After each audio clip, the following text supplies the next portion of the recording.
So I've seen this whole generational over 2.5 decades, and I can tell your viewers, this is the best time to be in a data space. Now the amount of data has increased.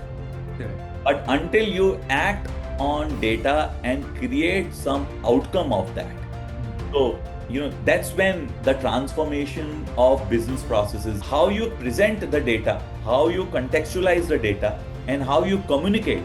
I think communication to me will become a very important. What is the coolest part of working in companies like Angel One, BP, and especially when you were in your young age at Apple? So what was the most coolest perk there?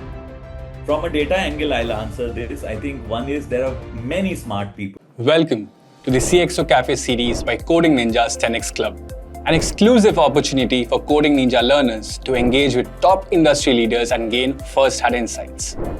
Our learners recently interacted with the Chief Data and Analytics Officer at Angel One, Mr. Deepak Chandani, in an exclusive fireside chat where they got rare behind-the-scene insights at how to lead data initiatives that shape entire organizations, and also about the secret surprising skills and mindset that separate true leaders from the rest. This conversation is a glimpse into what it means to be a part of Coding Ninjas. And now, we are excited for you to uncover it too. Sure, sir. So learners, let's start this exclusive fireside chat with Mr. Deepak Chandani. So the first question, as I mentioned, that Mr. Deepak Chandani is also an IIT BHU alumni. So sir, from IIT BHU to leadership roles at Apple, UBS, BP and Angel One, the top companies, can you please walk us through your journey, your experiences, so that we can also learn from that? Certainly, and I'm very privileged, as I mentioned, to be here with you all. And I have now, you are right, I have spent over 2.5 decades now in this industry. And my whole role is how do I empower, enable young enthusiasts like you all. So you can LinkedIn me, you can connect with me. Very happy to help you. So as you mentioned, in 1998 is when I passed from IIT BHU, and through campus I got a job in Infosys. That time Infosys was not as large as what it is today, and I was placed directly into Apple account. And this was a time when Steve Jobs came back in his second stint, and he came up with this whole colored iMacs where you can actually open and configure it to order. And 75% of the manufacturing used to happen in-house in Apple Singapore in Ang Mo Kio. So I was sent to Singapore to automate the whole assembly lines of Apple. And you can imagine just a college fresh graduates, 3 months of Infosys training sent to on-site like Singapore. And it was a big responsibility to deliver such a critical application. And mind you, at that time, load balancing softwares and all was not there. So we were building the entire client server application for Apple shop floor system. And many executives from Cupertino, which is the headquarter, used to travel Singapore. They spotted me and they wanted Infosys leadership to move me to Bay Area. That happened in 2000. So 1.5 years I was in Singapore.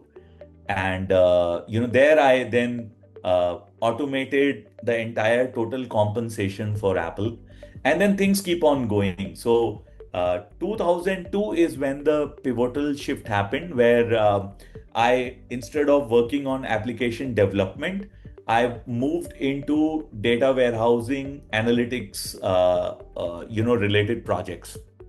And I built a lot of systems at Apple. I built the 360-degree customer view. I was involved on day one from iPhone, iPod, iCloud, App Store, logistics. I was actually the head for data operations, management, analytics, and data science for internet services part of Apple. And where there I learned scaling of your processes, correct? Like your engineering should be so strong that even 10x growth will be achieved in less than 2 years. So think of it, Apple data doubles in every 6 months. History till date data doubles in 6 months. So double will become 4, will become 8, and then 16. So even 2 years, you can't, if you just don't have a planet scale architecture, you are going to hit roadblock. So I had and then later Infosys agreed for me to get hired by Apple, and then I had another 5.5 years at Apple. So 16 years total with Apple, and there I learned all the necessary ingredients for data management, data engineering, machine learning. That time also we had data science in 2012 and 13. Yeah, where IADs we were looking into which are the cohorts and which will actually respond to our ads. So I was involved in that part. Then being in Bay Area, this was all from 2000 to 2015. I was in Bay Area, and the Bay Area startup bug bit me. And I said, I built 4 to 5 products for Apple, scaled businesses into billions. Let me try to open my own startup. And I was very close to big success, but actually it didn't materialize. So I ended up having 3 to 4 startups. And then there is one unicorn called AppDirect. 2016 is when I set their captive in India. So I used to travel. I think there my learning was how a India company is formed, how to run a whole from setting up an entity to office to first hire. So I saw that growth in India and the amazing talent availability. That's where I decided I will start moving to India. And then happened Teradata, and then UBS was the next notable part. UBS is Swiss bank, and I was there as a group CTO, and there I had I worked with very brilliant minds like Paul, Rick, Uday, Samir, very brilliant technocrats. And then there my biggest learning on how to improve developer productivity, how do we actually create reusable components, gamification. It was more like a wider role looking into 7,000 technology staff and trying to come up with initiatives that helps developer productivity.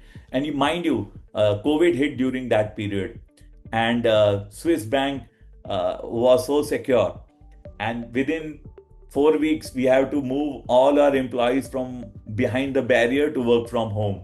So tremendous learning during UBS. Then after 2 years in UBS, I joined British Petroleum.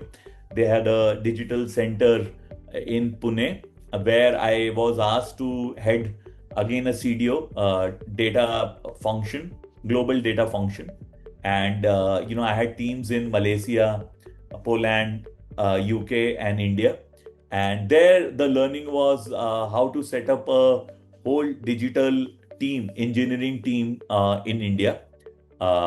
And again, great leaders like Bipin and all here. I incubated the team. I was asked to create 4 MVPs at Art of Possible, whether you can do analytics from India. We built 8.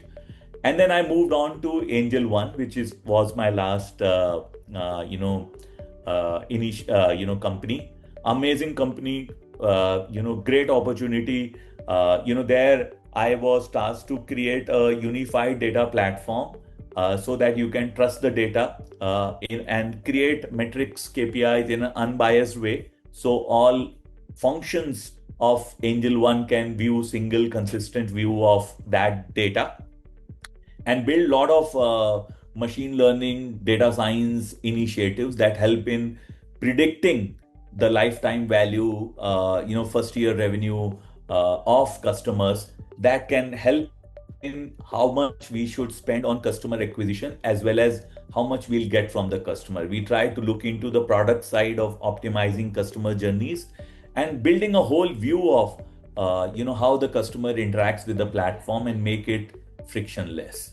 So I have seen right from entry level software engineers learning new things as it comes.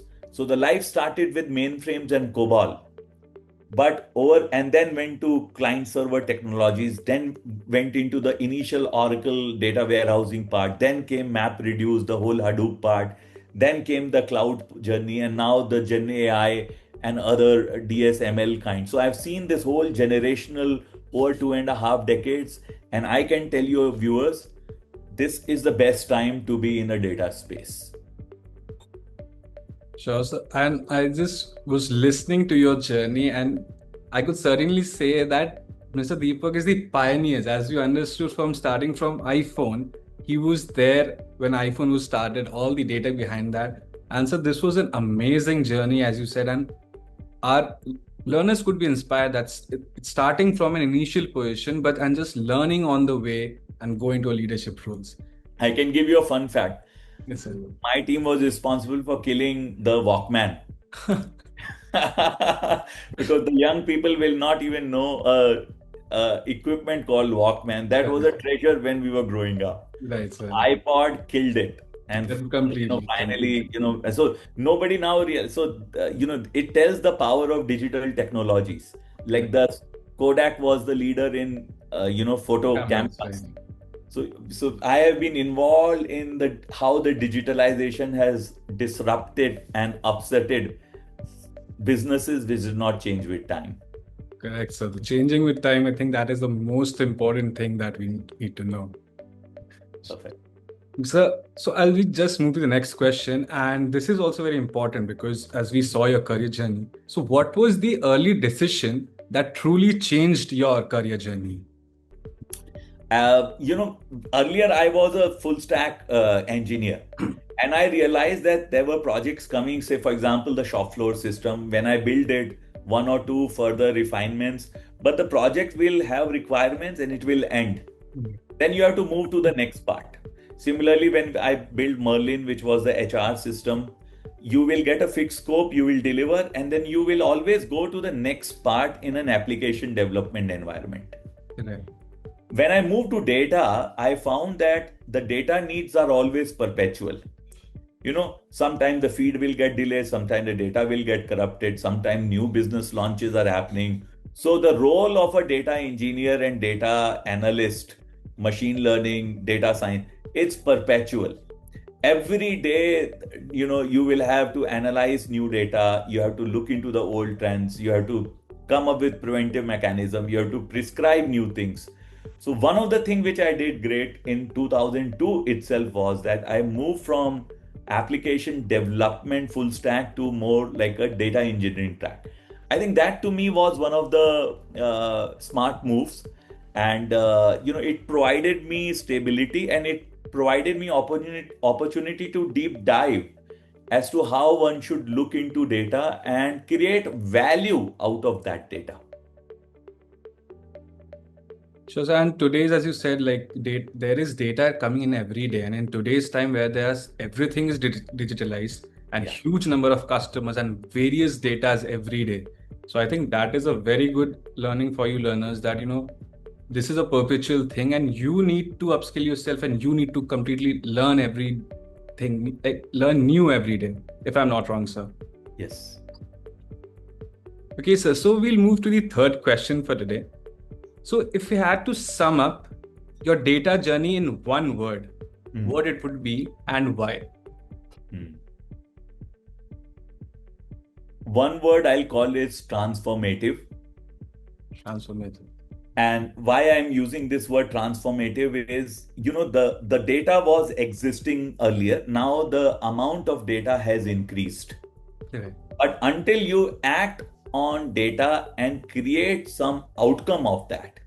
So, that's when the transformation of business processes happen. That's when the enterprises become smarter. That's when the applications gets intelligent. So it's like your iWatch, correct? You may have 10 iWatches in your hand, but if you do not act on the data and the intelligence which that system is producing. So that's why I see that the value of data is not much unless you use it to get insights and, most importantly, act on it. So in my opinion, that's where I use the word transformative, because And everybody uses that information. Even when you are using a Google map from destination A to B, even people without knowing, they are actually data analysts. It will show you path A, B, and C, and you are taking a decision that I have to go from point A to B and I'll pick this. That's actually the data analyst is not just a role. Everybody actually with the digitalization is acting as a data engineer and data analyst. So use the data and transform businesses, your life, act on it is why I call it as a transformative part. And so the example that you gave was simply amazing, and we never thought this, right? Because Google Map is something we are using every day. But this thought never came in mind that, okay, we are actually analyzing data because we have 3 data and we are selecting which one is the best out of it. Correct. That is completely amazing, sir. Everything, stock, when you're selecting, without you knowing, everybody. So think of it as the development went into shift left, correct? Similarly, what is happening in terms of data, if raw data is on the right side and then DS is on the right, on the left side and DS is on the right. Basically, what is happening, the whole analytics, the whole intelligence part, which is on the right side, we are unknowingly doing it in our day by day job. If you are searching for an airline ticket, you will find 5 variations, and when you are choosing the shortest route, you're acting as an analyst. So whether you like it or not, with Gen AI coming in, with all this thing, actually every one of us, whether you are technologist or non-technologist, you are actually playing a data analyst role in your life to make decisions in all walks. Very true, sir. Very true. Yeah. So with this, we'll move to the next question. As you mentioned that Gen AI is coming and we have our latest technologies. So what is the most exciting shift in analytics that you have seen in 2025? I think the same. I'll just take it to the next level on what I answered as the last. Like, no longer data analyst is responsible for creating insights. Every person, even a 70-year-old person who is using WhatsApp, the myth that data analyst will give you insights is gone. There are enough systems, there are enough tools by which everybody has started behaving as if a data analyst, and they can use that data to create efficiency and acceleration in what they are trying to do. So 2025 is such a revolutionary time where AI and insights are becoming mainstreams in people's life. No longer you can say that it's like, say, for example, what industrial revolution would have done with tractors, with JCB and all those things. The human power, the manual effort was replaced by machines. Right. Then with the data and with the semiconductors, the chips getting mature, the data centers being upgraded, now the data storage and availability has increased, but the intelligence part of using the data is now getting progress. And with every month, it's becoming such a catch-up game that the technological revolutions which are happening is phenomenal speed.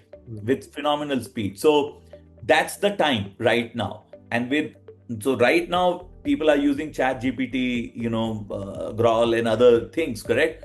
But the application of that will get manifested in next 1 year or so.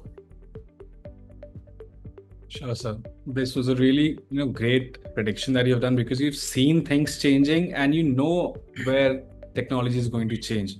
And as you said that today technology is changing every month, and we need to be updated with it. Otherwise, we'll be left behind. And I think that is something that we all need to follow today. And there is no worry of you are not equipped to do that. The point I gave the example was, if you have a smartphone or your laptop, you are anyway acting like a data analyst in your day-by-day life. Right. Brilliant. Okay, so I'll just reiterate the question, which was the last question. So it was about the change that we have seen. So we'll get more specific that with Gen AI, as you mentioned, ChatGPT and Auto ML gaining stream, are analysts really going to be replaced, or what should the analysts do to not be replaced?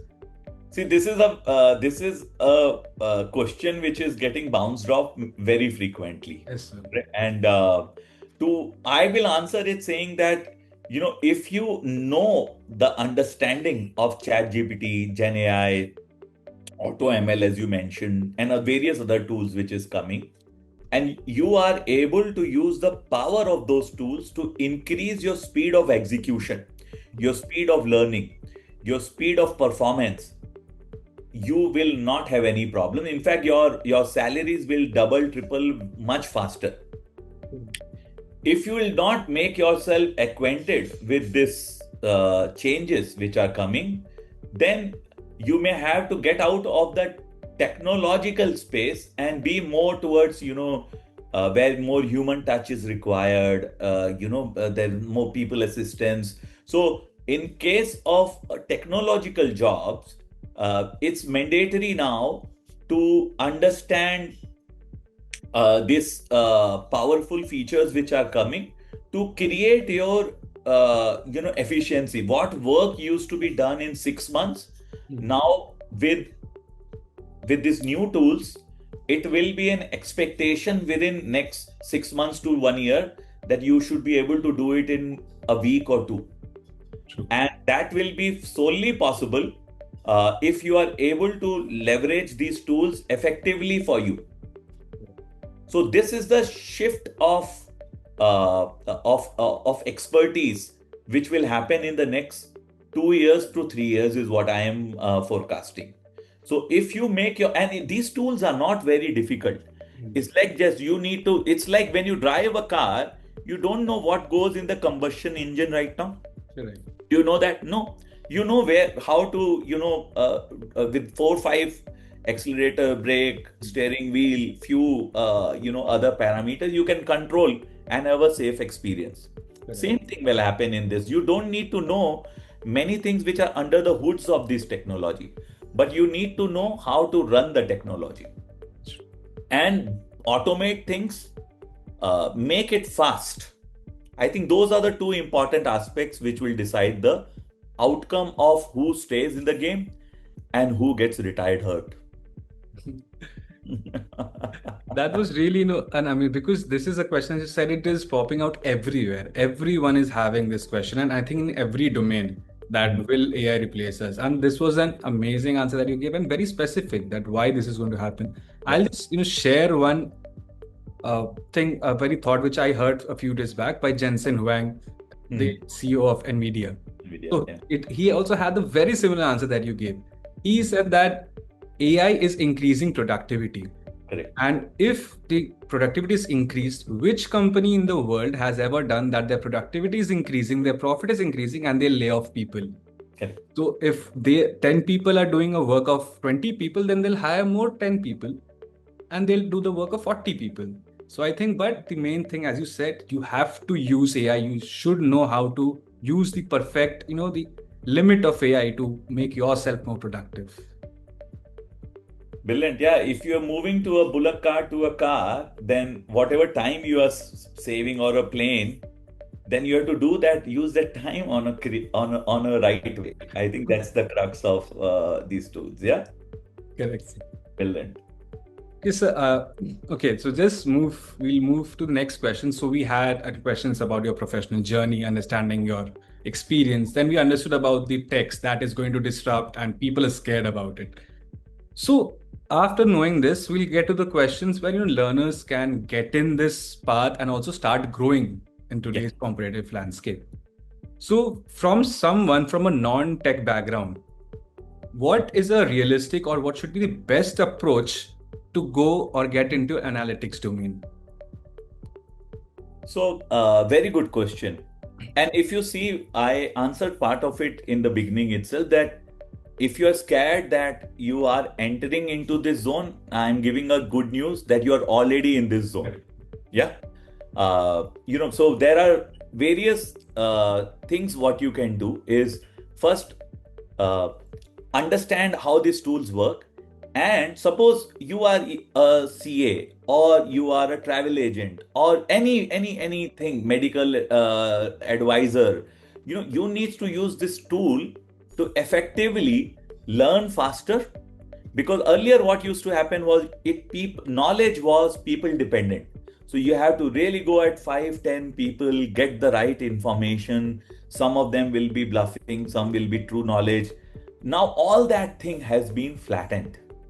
You can get the best advice whether you are in a tier 4 city in India, or a tier 1 city in India, or sitting in US. There is the level playing field is there for everyone. Now, what you have to do as a first piece is, wherever you are in your profession, start creating impact in terms of acceleration, automation. You will be perfectly fine.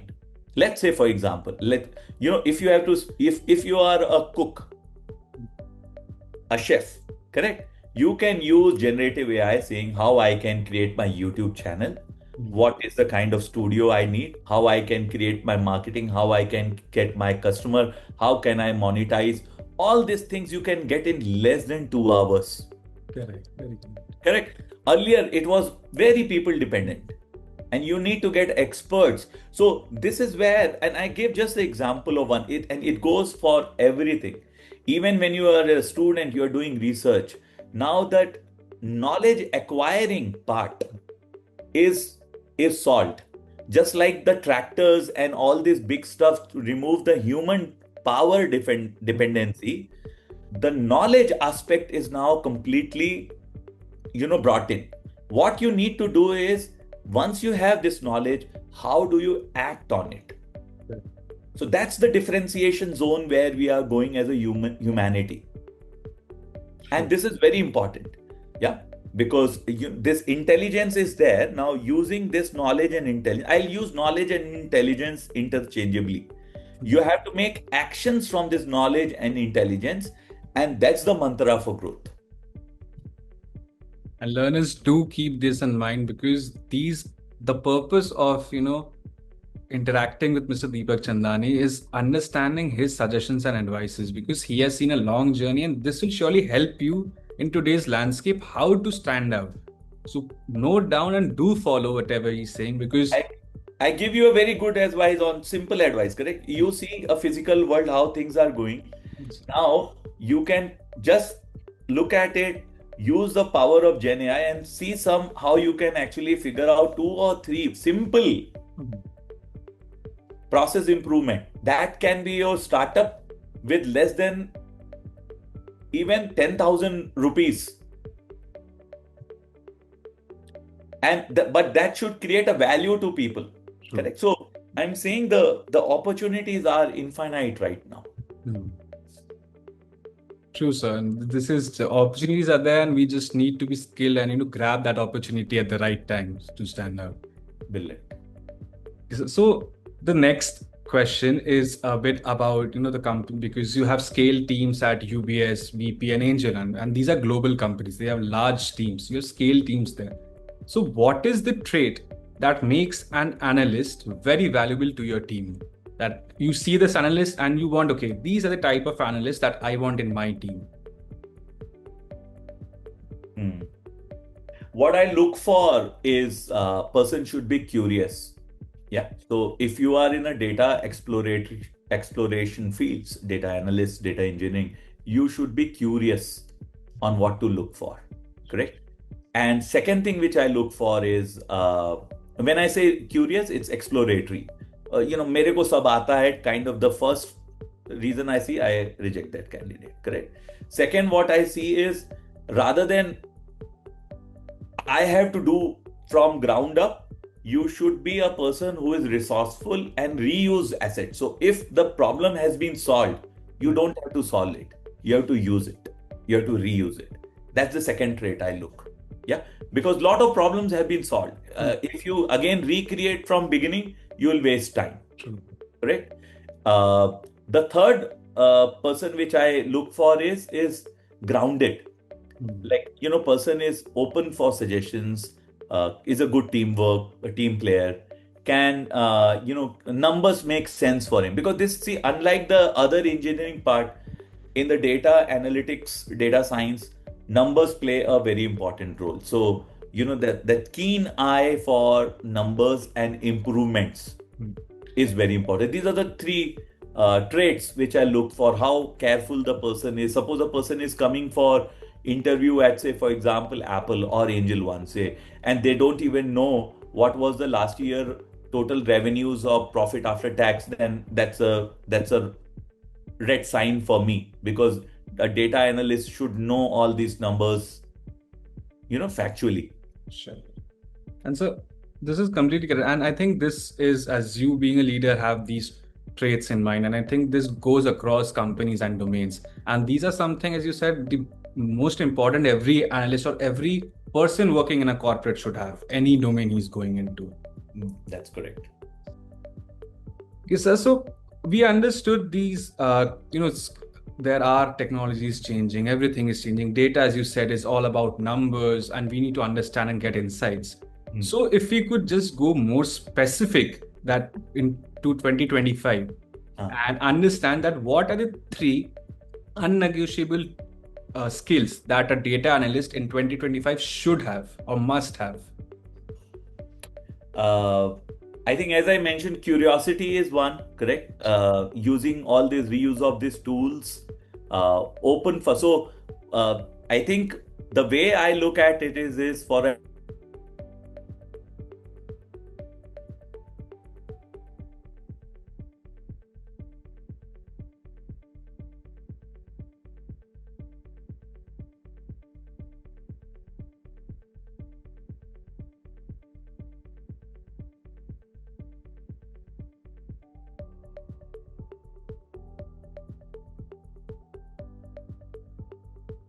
people should have under their belt.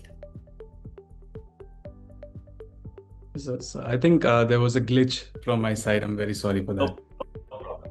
No problem. Shall I repeat the answer? No, sir. I think they have got it. Okay. So we'll go for, and you have already mentioned one red flag that you notice in interviews, and that you said that people who are not open to learning. So Yeah. other red flag, if you'd say that, which you at least see and in the interviews, and you say that, okay, this person is rejected. Yeah.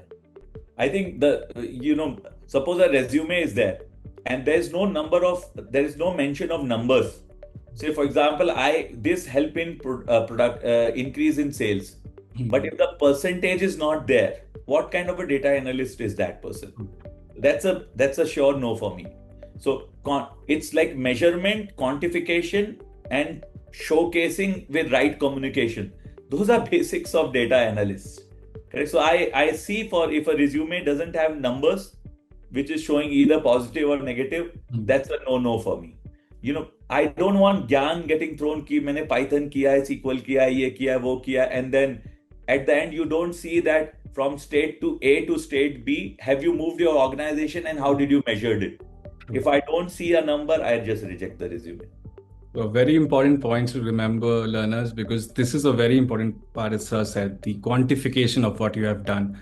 That is really, catches the eye of your recruiters, and otherwise, as Sir said, a directly red flag for him. Yeah. So what would you say, as we understood, these are the most, in demand or the non-negotiable skills. So what is the most underrated high impact skill that you think analysts should have, but it is very underrated right now and people don't even see that you should have that skill? I think communication. See, what will happen is the machines will give you the right insight. You need to package it, because at the end, if you are having a meeting, if you have to pitch to your customers, if you're talking with your seniors, now this information heavy lifting which is done. But how you present the data, how you contextualize the data, and how you communicate. I think communication to me will become a very important skill, because the heavy lifting of all these insights, intelligence, all will be done by the machines. Storytelling and stitching those insights together and creating a compelling use case will be what will be needed by analysts, in my humble opinion. I think like storytelling, as you said, has become one of the most important skill that people should have right now. And learners, because this, you should understand this, as Sir said, because the data is being given by your machines and AI and everything. But how do you present that data? How you find insights? As Sir said, that data is everywhere, but it is useless until you get an insight from that. So, And I tell you, it's a work in also, because even say for example at my 2.5, I know what I want to say and I'm very convinced, but till the other party gets convinced on what you saw, it's still not a solved problem. It may be a solved problem in your head. You have figured out the data is speaking to you in a certain way, correct? Correct. Till the other person believes in you and the data and can take that leap of faith, it's still not a solved problem, correct? So it's very important that with right stakeholder management communication, you are able to articulate and get the buy-off. I think to me, that's something which is very important. I'm still working on it, if I can tell you. Just, and I think, and I'm sure that learners will also work on it, as you said, at being the most high impact but underrated skills. So learners, please note it down, and you should be good at communicating whatever you have done or your insights. So, sir, from this, as we came to insights, so people think analysts are just dashboards and SQL, but being an data person from such a long time, what would you say, what's the invisible part of this role that actually drives growth and not just dashboards and SQL? Very, very good question. See, if you have to stick in an organization, you have to, dashboard SQLs is what people see. But I think what you need to go more was on the, as I mentioned, insights, actionable insights. Say, for example, we have to move from just instead of showing some time series charts and graphs, which looks good, you need to move on to actions of what will, what is prediction.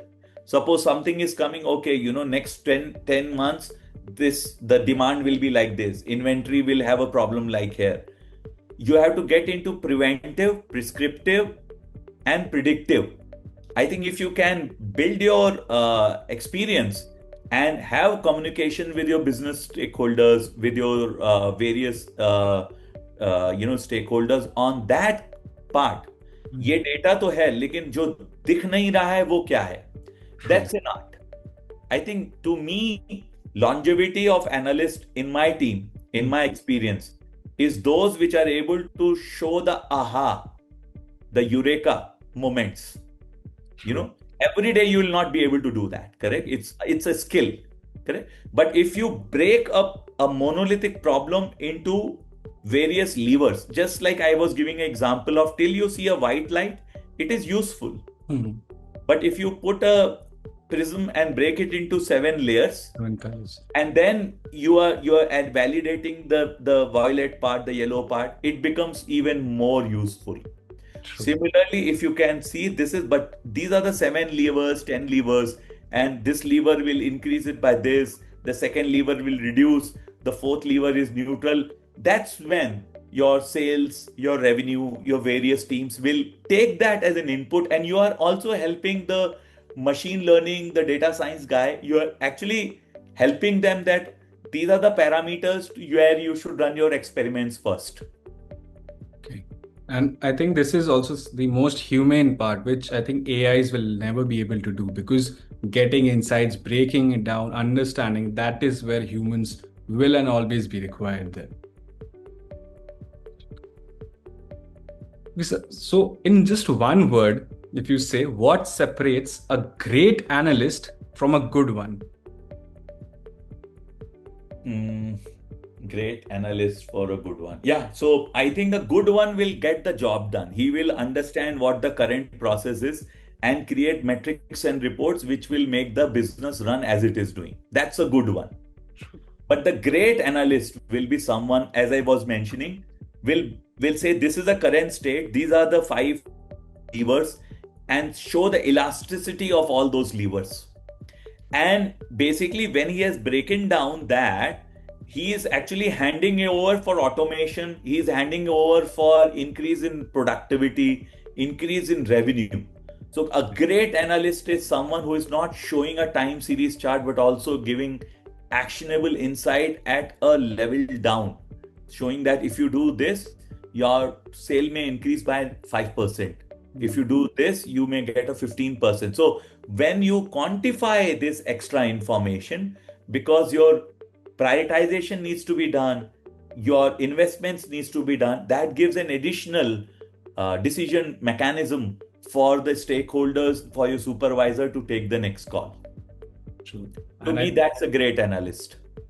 And I think this is something our learners should also understand, because there are analysts and being great. And when we started the CXO Cafe, sir, so we had a thought that why be just analysts, be at leadership positions, and what is better than learning from leaders themselves? And I think this was our thing, or our vision. We are seeing it get complete because they're learning from you that how could you be a great analyst. So thank you, sir, for that statement, sir. So we'll go for one very important question that many of our learners have, because our learners are from different careers or career spots right now. Some are freshers, some are having intermediate 2 to 5 years of experience, and some are 5+ years of experience. So what would be your advice to these three different paths or three different stages they are in, and what they can do to excel in their career, and how should they get into data analytics? So in my opinion, freshers, because the job market is also not that great, even Right. IITs are not getting all the, so what I would suggest freshers is, whatever you get in AI ML, apply yourself. Yeah, be exploratory. Right. Whatever you will do, you will learn more than what you are today. So in my opinion, whatever project you get, whether it's computer vision, whether it's doing some ML ops, do it for freshers. Yeah, because anything which you will do will add up to your skill set. Right. For a people who are not on data analytics and all, but they are moving a career shift onto this part, as I mentioned, knowingly, unknowingly, they're already doing data analytics, correct? So my suggestion to them will be, use your past knowledge which you have done outside of data analytics. Now use ChatGPT, etc., the tools which are there, to create your learnings from your past business processes and accelerate it faster into your current jobs. Yeah. So because you have seen the old way of doing things, now with this new way of doing things, you should have an appreciation of what the delta you can actually bring in, and bring this change mindset and create that good communication that this is how we can actually move to a new way of doing things. And for an experienced person, like say 4.5, 5 years, I would say they should look into building systems, data systems. So not only they get benefit, they should keep the end user in mind. How should be my data structure? How should be my data dictionary, data model, so that many people can use what I am building? Because to me, now 4 to 5 years is a good sizable experience. People with 4 to 5 years of AI, ML, data science experience, they are the leaders actually, because this technology itself is so new. Right. Correct. So you are expected to help the newbies leverage on the work which you are.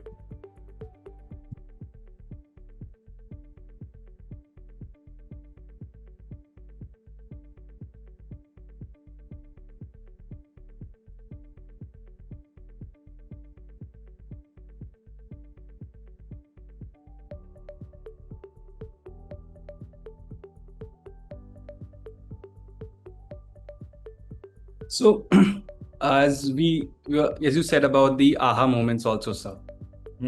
So, What is the most weirdest or the most surprising insight you have ever uncovered from data and you said this can't be real? अरे बहुत सारे every I can just give one of the last one, Angel One में, correct, that earlier people used to think if a person has come, he has not traded for a month, that customer is dead, correct. But what we figured out was, no, people come even 3 to 4% later in year one. After year one they are coming, and then they start doing a lot of trades, etc., correct. So historically people will feel, oh, first 10 days, 15 days, 1 month, 2 months, 6 months nahi kiya, so this customer is gone to competition, correct. But when you analyze, see, this is where the power, because now you have more granular data. You don't see just the end state, you can even see all the points by which the change behavior happened. And you can so this was one of the things. Similarly, there are multiple. I get like almost every week, this is a new way of doing things. And then even if a customer is coming, you don't feel that, okay, this is a waste in investment. You know that the right time will come. You have to just keep on nudging the customer in a way what is suitable for them in their life journey. Correct. I may not have money right now. I have downloaded, say, for example, Zerodha, Grow or Angel One app. Correct. I had the intent to do investment, but आज मेरे पास पैसा नहीं है. Correct. लेकिन 6 महीने बाद जब मेरे को बोनस मिला या मेरे को इंक्रीमेंट मिला, once I have that, and if you are making proactive communication that investing in index fund is good, investing in mutual fund is good, when the customer has money, that person will be prompted for right actions at the right time. This is just one of it. I can keep on telling more. Like, we could also hear one more, because this is a really exciting thing that we got to know. If you would want to share any more moments that you have. I tell you, at Apple, I built the iTunes Connect sales entrance. So when you create an app, when you when you create an app, you go to iTunes Connect to see how much downloads happen, how much royalty you have, and all. Correct. And what I found was that the 99.99 of the traffic comes from people who have like hardly any transactions. Like they're logging like bloody 20 times in an hour to see अच्छा एक download हुआ कि नहीं. So typically आपको लगेगा कि बड़ा ये यूनिफॉर्म होगा, करेक्ट. जो पैसा बना रहा है वो बार बार लॉग इन करेगा. So what we found was the people who make money used to log in less. And people who are, these were like the students from Berkeley, Stanford, Santa Cruz. They have made their first app and they are trying to automate. They are trying to make sensation by writing some automation script saying that I broke the Apple system, correct. So the concurrency was very large for them, but their data depth was very low. So that was another insight. So we have to build our application in a way that concurrency is handled even for low volume. And then the data depth, the system should be reliable and should be able to respond. And so you have to build once you see this data, then your solution has to be custom for all kinds of users. Not getting into detail, but there's a whole extra session I can build how I build the iTunes Connect. Yeah. Sure, and we'll be really honored, if we have a session like that, and we'll really look forward to that. Yeah. So we have come to the last of our fireside chat today. So what we'll do is interesting rapid fire round. So this will be very quick questions, and if you could answer, just 1 or 2 words, so that would be really good. Okay. So sir, let's start this rapid fire round. Sure. First question: SQL or Python? SQL for me, but if I have Deepak Chandani, 25 years old today, then Python. Python. The one tool you can't live without? I will say, if I have to say, a browser like Google, but otherwise I'll say ChatGPT right now. It changes because the environment is changing so much. One word to describe your leadership style? I will say empathetic or empowering. I am more like a mentor and coach to my team members. And we certainly felt that in today's session completely, that you are an empowerer. So one book every data enthusiast must read. I have it here. I always recommend. I don't think if you can see this, Algorithms to Live By. This is a very important book. I think all data analysts, any data practitioner should read it. Just a small thing. Think of it, if you have to book a meeting with 4 people, humanly it is possible. But if there are 100 people, machine can do a better job. So it talks about how you should actually make the decision trees of what can be done by machine and what is efficient for human. Learners are also asking, the book name is Algorithm to Live By. Am I right, sir? Yes, the Algorithms to Live By, and it is written by Brian Christian and Tom Griffins. I don't know whether you can see this. Yeah. Yes. Yes, sir. Yes, sir. Okay. So I think this is a very important book, and learners, if in today's time it's on, ebooks are there and everything is there. So please go ahead and read it, because sir has suggested it and it will be, certainly helpful for you also. Okay, so one myth about data analysts that needs to die. That data analyst can only do data analysis. The myth. That data analyst role will die very soon. Everybody is a data analyst in today's world, whether people know it or not. True. Okay, so what is the coolest part of working in companies like Angel One, BP, and especially when you were in your young age at Apple? So what was the most coolest perk there? From a data angle, I'll answer this. I think one is there are many smart people. So you learn from the smartness of other people. And secondly, because so much data is there, it's like a data laboratory. You can really make good intelligence out of those data. So two things. One is large data exposure. Second is amazing people you will get around you. Sure. And if not data, which career would you be in? I would have been a spiritual leader.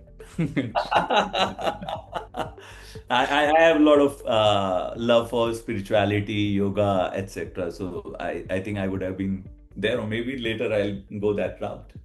Sure. So that is also a much more different, and as you said, an empowering is a leadership style. I think spiritual leaders are most of the people who try to empower people and make people. So if we see you there, we'll also be inspired there. Also, we are sure for that. And okay, so if you could give one piece of advice to every data aspirant watching this, what it would be? I think, in my opinion, as well as I'm mentioning, now the cramming of knowledge and information is no longer a differentiator.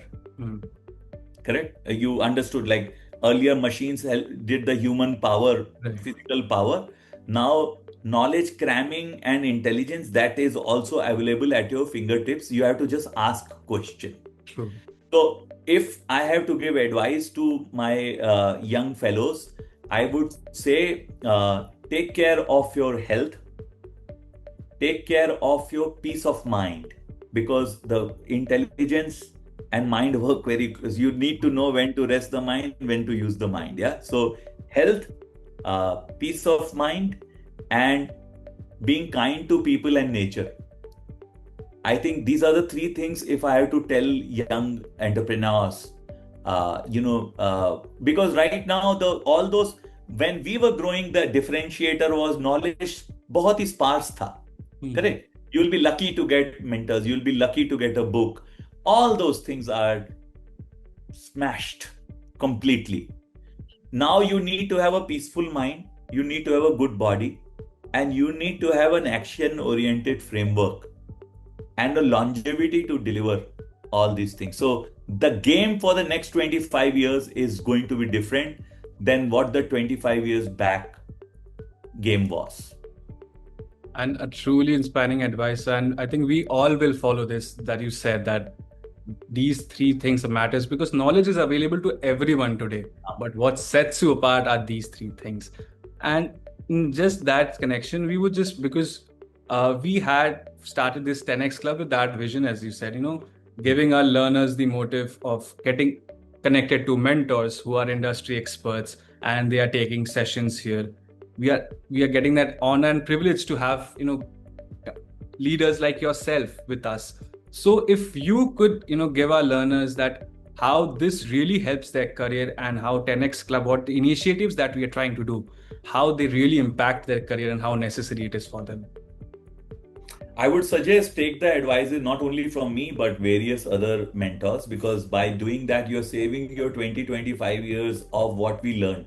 Because we are coming here to give you what we have learned, correct? So, using such platforms, and if you have question, you can LinkedIn me and then ask question. I'll be more than happy to, if I have time, respond to you.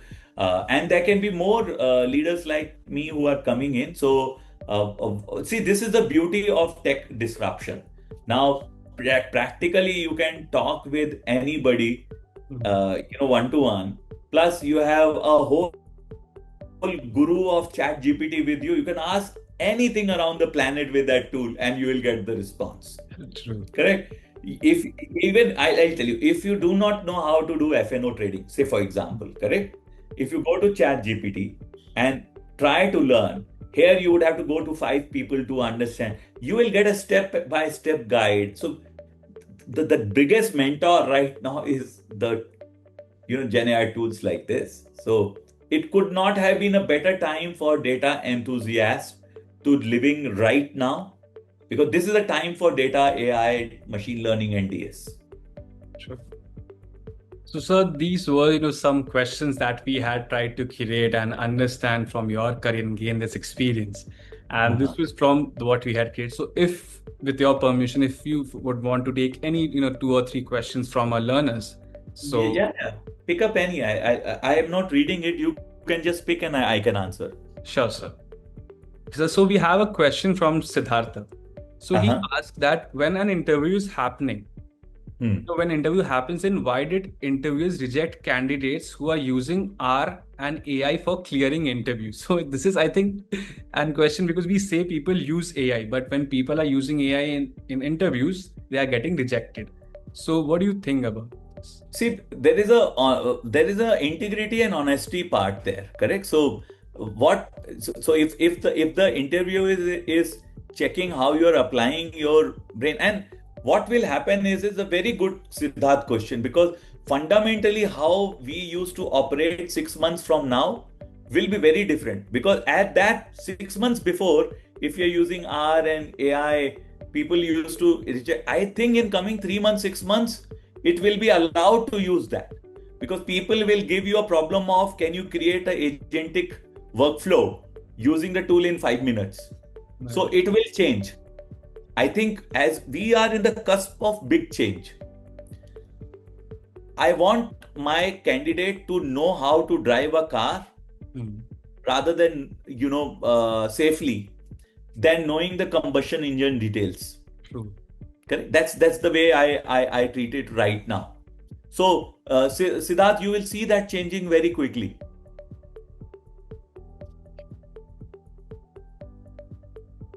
So there's one question from Samir. So if he has that, if I have to choose between full stack and data analyst and cybersecurity, so he has these 3. Yeah. What should he choose? Because as you said that you were into full stack, then into data, and you have seen the change. So what would you suggest that? If you are great in technical part and you can really create some models, etc., which also will disrupt soon, correct? I would prioritize the whole data ecosystem as number 1, cybersecurity as number 2, full stack I'll keep it at number 3 right now. So lay your hands on data, AI. This whole next 2 years will be in this whole agentic workflows will be where most of the focus will be there. Right. Huge job opportunities will exist around that, because the world doesn't know, and at the same time as the 10-year-old person in the industry is knowing. Right. So I see that next 2 years, anything to do on agents, workflow automation, etc., is a big. I'll treat as number 1, and cybersecurity also, because the data gravity is on the cloud. Most of the things are So how do you actually preserve your assets is going to be the second big deal. Sure. Okay, sir. So we'll take just one more question. Uh-huh. Yes. So as you mentioned that communication is a very underrated and a high impacting skill. So Vivek asked this, that people facing problem in their communication, and he says that he's from non-tech background. So how to work on this to improve? And if you could also say that if it is right to say, because I think he said that he's from a non-tech background and that why his communication is not good. So if you could just clear this out. You also have to see what job fits you, my dear friend, correct? Because, if certain jobs require good communication, and say, for example, you do not have a good communication, then look for job which doesn't require a good communication. Yeah. So that to me is the first answer. Now, how do you improve on communication? Again, look for, tools which are there. Is your accent right? Is your body language good? Are you able to articulate well? Are you able to be, genuine? These are some of the things, because even if there is some knowledge gap in some aspect, but you know how to fill that, and you are truthful and you are able to convince, the other party will be very empathetic and take care of those part. As I mentioned, there's a shift happening from a knowledge cramping expertise to the application part. Right, sir. Yeah. So that's the big shift which is going to be happening. But, in my opinion, communication is some common thing where you will have to work on yourself with soft skills, your body posture, your the way you speak, the way you hear, the way you articulate, the way you present your ideas. These are very important skills. Emotionally also, you should be very aware of, if the person needs something and you are keep on, just because it's there in your mind, you are blurting it out. You should have that intelligence to see what to speak, where to speak, and how much to speak. Very true. So I'm sorry I said the last question, but I found a very interesting question which mostly people are facing right now is with freshers. Many people are having comments that in today's companies it's very difficult for freshers to get into the companies, because people are asking, even at entry level jobs, the recruiters are asking for 2+, 5+ or years of experience. So what would be your advice to grab good jobs being a fresher? I will say do side hustles when you are doing your engineering itself or your undergraduate. So you need not be even having a BTech. You can be even a BA, BCom. But if you have solved real life projects and your projects become, and you can speak about it, correct? Say, for example, there is a few things around your neighborhood and you try to apply data analytics and you have solved one problem as a community project. You should be expressive in and can go in detail into even, you solve certain problem and it created an impact of 20% improvement, etc. If you have 4 or 5 projects like this and you are able to talk, if there are 100 freshers and your resume talks more about, rather than saying I'm a computer science with 6.5% or a 9.5, rather than that, if you can mention the side hustles which you have done, trainings which you have done, and impact, and can talk through that, you have a very high chance of getting a job. True. A very important and very true advice that you have given, because many people in today's time are facing these problems, and I think they should all follow this. So thank you so much, sir, because this journey and this whole fireside chat was really inspiring for me and everyone who is attending this session, because we got to learn a lot of things and how to go ahead and how to take these steps to a career. So thank you so much, sir, for giving your time and giving us this opportunity to have this exclusive fireside chat with you. This is just a glimpse of the transformational experience only Coding Ninja learners enjoy through the 10x Club. Real conversations with real leaders who are shaping the future. If you found value in this and want to be part of something bigger, a community that opens doors to industry insights, growth opportunities, and direct access to top experts, then Coding Ninjas is where you belong. Click the link in the description below to explore how you can be a part of this journey. Stay tuned, we'll be back with more glimpses of what Coding Ninja's 10x Club has to offer.